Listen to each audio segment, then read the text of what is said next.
Bayangkan sebuah kekaisaran yang menguasai separuh dunia, namun lenyap tanpa suara. Kota megah, pasukan tak terkalahkan, hukum yang menjadi dasar peradaban modern, semuanya runtuh, begitu saja. Malam itu di jantung Roma, obor terakhir padam dan dunia gelap selama 1000 tahun. Apa yang sebenarnya terjadi? Apakah bangsa sekuat itu benar-benar tumbang karena barbar atau karena pengkhianatan dari dalam? Inikah bukti bahwa kejayaan adalah kutukan paling halus dalam sejarah manusia? Hari ini kita menelusuri misteri kejatuhan Romawi. Bukan sekadar kerajaan yang hancur, tapi peradaban yang perlahan membunuh dirinya sendiri.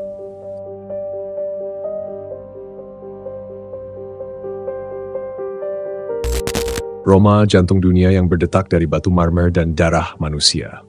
Jalan-jalan dipenuhi patung dewa, senat berdebat tentang kejayaan, sementara rakyat berbaris menunggu roti gratis dari kekaisaran. Di utara, para barbar mengintai di balik kabut. Di dalam, aroma kemewahan bercampur busuknya korupsi. Kaisar silih berganti, sebagian dibunuh oleh pengawalnya sendiri, sebagian lain mabuk kekuasaan. Pajak menindas, tentara dibayar bukan dengan kehormatan, tapi koin palsu yang nilainya menurun setiap hari. Kota itu berkilau di permukaan, tapi retak di dalam, seperti patung megah yang menunggu waktu untuk runtuh. Dunia menyembah Roma, tapi Roma mulai kehilangan imannya pada dirinya sendiri. Inilah panggung megah di mana peradaban terbesar di bumi perlahan menulis surat kematiannya sendiri.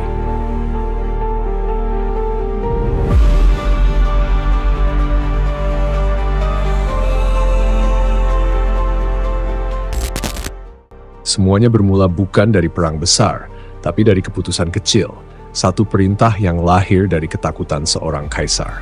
Di istana yang berlapis emas, Kaisar Commodus, pewaris darah Marcus Aurelius, lebih sibuk bermain sebagai gladiator ketimbang memimpin pasukan. Saat pedang barbar mulai mengetuk gerbang utara, sang kaisar justru membunuh para penasihat yang berani berkata jujur. Senat terbelah, tentara kehilangan arah, dan rakyat mulai menjual iman demi sepotong roti. Lalu datang satu malam gelap, seorang pelayan membunuh sang kaisar di kamar mandinya sendiri. Darah yang mengalir itu bukan hanya milik Commodus, tapi milik seluruh kekaisaran. Dari situlah domino kehancuran mulai jatuh, satu persatu. Kaisar berikutnya naik bukan karena kebijaksanaan, tapi karena intrik, suap, dan pengkhianatan.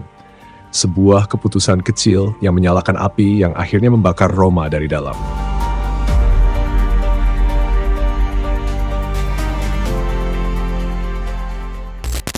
Kekaisaran yang dulu berdiri gagah di bawah bendera elang, kini berubah menjadi medan perebutan kuasa.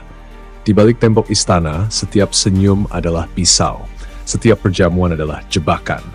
Setelah Commodus tewas, Roma tidak lagi punya pusat kendali, hanya bayang-bayang kekuasaan yang diperebutkan oleh jenderal, senator, dan pengkhianat. Tentara Romawi yang dulu menaklukkan dunia, kini dijual kepada penawar tertinggi.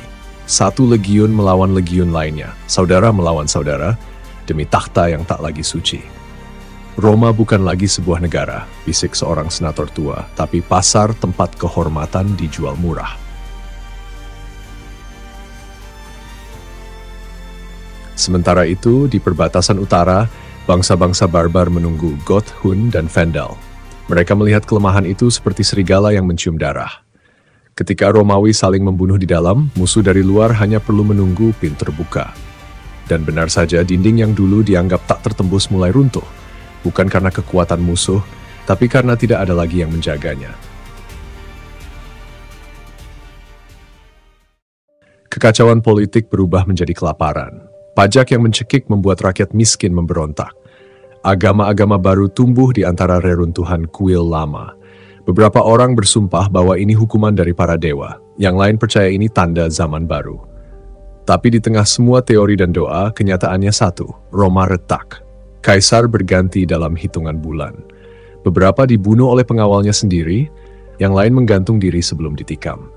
Di dinding istana, prasasti kehormatan mulai pudar, tergantikan oleh bisik-bisik ketakutan. Tak ada lagi ide tentang kejayaan, hanya naluri bertahan hidup. Dan di luar sana, di malam dingin di tepi sungai Danube, nyala api perkemahan barbar berkilat seperti mata predator. Roma belum sadar, tapi peradabannya sedang menulis bab terakhirnya.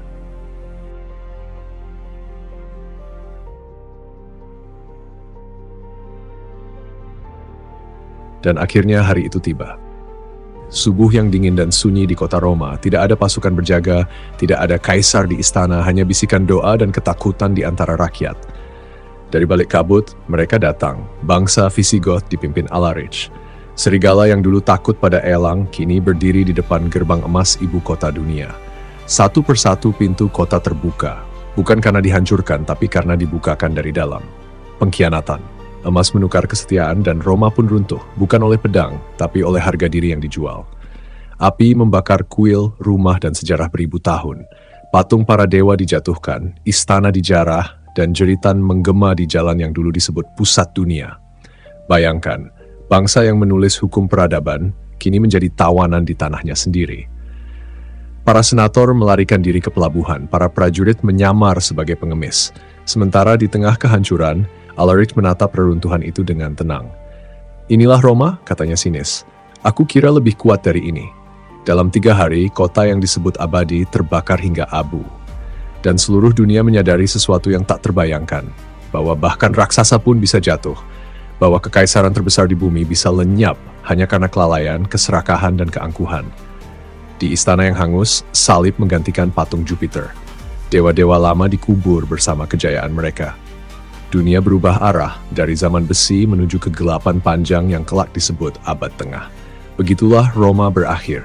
Tanpa perang besar, tanpa ledakan terakhir, hanya dengan sunyi, api, dan manusia-manusia yang lupa siapa mereka dulu. Sebuah dunia mati, bukan karena ditaklukkan, tapi karena berhenti mempercayainya sendiri. Setelah api Roma padam, dunia tak lagi sama. Kota yang dulu menjadi pusat hukum, seni, dan kekuasaan, kini hanya tinggal puing dan bayangan masa lalu. Tak ada lagi orator di forum, tak ada legiun berbaris di jalan batu, tak ada sorak kemenangan di Kolosium, hanya sunyi dan abu yang menutupi kejayaan manusia. Bangsa Visigoth memang menang, tapi kemenangan itu terasa pahit. Mereka tidak menemukan emas yang dijanjikan, hanya kehancuran yang tak bisa mereka warisi. Karena siapapun yang menaklukkan Roma akan segera menyadari, menaklukkan kejayaan jauh lebih mudah daripada mempertahankannya. Sementara itu, dunia Eropa terpecah menjadi kerajaan-kerajaan kecil yang haus kuasa. Dari reruntuhan kekaisaran lahir para penguasa baru, barbar yang membangun dengan darah dan kebodohan. Jalan-jalan yang dulu menghubungkan dunia, kini ditinggalkan. Perdagangan merosot, bahasa Latin pudar, ilmu pengetahuan tenggelam dalam kabut keagamaan. Dan sejarah pun menyebut masa ini sebagai abad kegelapan. Namun, dari kehancuran itu sesuatu yang aneh tumbuh. Gereja menggantikan kekaisaran, menawarkan harapan di tengah reruntuhan. Salib mengambil alih mahkota elang. Ide tentang kekuasaan duniawi bergeser menjadi kekuasaan rohani. Roma yang dulu menaklukkan dengan pedang, kini berkuasa kembali lewat iman. Tetapi bagi rakyat kecil, perubahan itu tidak membawa terang. Mereka hidup di antara reruntuhan kota yang dulu memerintah dunia, menanam gandum di ladang yang dulunya medan parade. Anak-anak mereka bermain di puing forum tanpa tahu bahwa tanah yang mereka injak dulu pernah menjadi pusat peradaban manusia. Roma tidak benar-benar mati, ia hanya berubah bentuk. Ia hidup dalam bahasa, hukum, arsitektur, dan mimpi manusia tentang kejayaan. Namun kebanggaannya menjadi peringatan bahwa setiap peradaban, sebesar apapun, akan runtuh bila lupa siapa dirinya.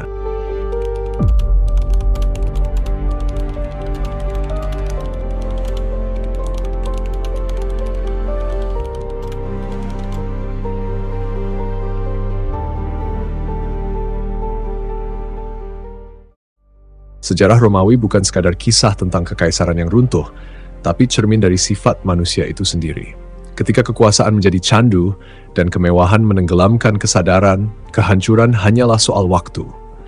Roma tidak kalah oleh musuh dari luar, tapi oleh kelalaian, kesombongan, dan lupa akan nilai yang membesarkannya. Dan bukankah itu yang sering terjadi hari ini? Kita membangun gedung tinggi teknologi canggih, tapi perlahan kehilangan disiplin, moral, dan arah. Sejarah berulang bukan karena waktu berputar, tapi karena manusia tak mau belajar.